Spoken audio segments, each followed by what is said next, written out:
एक बार की बात थी। एक बार एक अध्यापक एक संपन्न परिवार के शिष्य के साथ कहीं जा रहे थे, तो उस शिष्य को कुछ मजाक सूझी, क्योंकि उसको रास्ते में किसी गरीब मजदूर के जूते दिखाई दिए। उसने अध्यापक से कहा, गुरुजी, अगर हम इन जूतों को छुपा दे तो कितना मजा आएगा। देखते हैं कि मजदूर पर इसका क्या असर पड़ता है।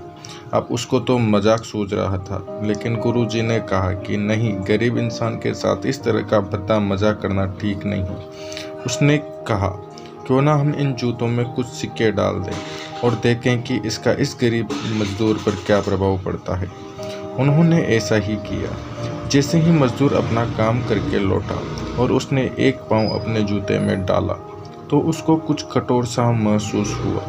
उसने अंदर हाथ डाला तो उसको कुछ सिक्के दिखाई दिए। वह थोड़ा आश्चर्य में पड़ गया। आसपास किसी को देखा तो कोई भी नहीं दिखाई दिया। वापस उसने दूसरा पैर अपने दूसरे जूते में डाला और वापस उसको उसमें कुछ सिक्के दिखाई दिए। अब दोनों जूतों के सिक्कों को उसने अपने हाथ में रखा और प्रभु की तरफ इशारा किया, हे प्रभु, पता नहीं किस भले मानुस ने ये सिक्के मेरे जूतों में छुपाए हैं, लेकिन जिसने भी छुपाए हैं, और प्रभु की तरफ इशारा किया, हे प्रभु, पता नहीं किस भले मानुस ने ये सिक्के मेरे जूतों में छुपाए हैं, लेकिन जिसने भी छुपाए हैं उसको मेरी दुआ है, ताकि इन पैसों से मैं अपने बच्चों और पत्नी के लिए कुछ खाना और दवाइयाँ ला सकूं। और इतना बोलकर वह चला गया। इस बात को शिष्य और अध्यापक दोनों सुन रहे थे।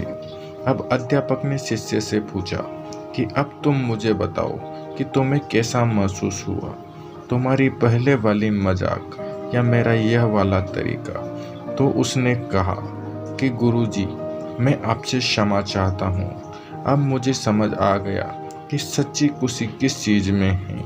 जब हम किसी की मजाक उड़ाते हैं तो हमें कुछ पल के लिए आनंद मिलता है, लेकिन जिससे हमें बद्दुआ मिलती है। लेकिन अगर हम किसी की मुश्किल परिस्थिति में मदद करते हैं और किसी भी हम मदद करते हैं, उसको भी नहीं पता कि हमने उसकी मदद की है, लेकिन अंदर ही अंदर हमें पता है कि हमने उस इंसान की मदद की है। यही सच्ची खुशी है। जब हम दूसरों को खुशी देते हैं तो हमें सच्ची खुशी मिलती है। तो दोस्तों, यह थी आज की कहानी। आपको कहानी कैसी लगी हमें कमेंट बॉक्स में ज़रूर बताएं।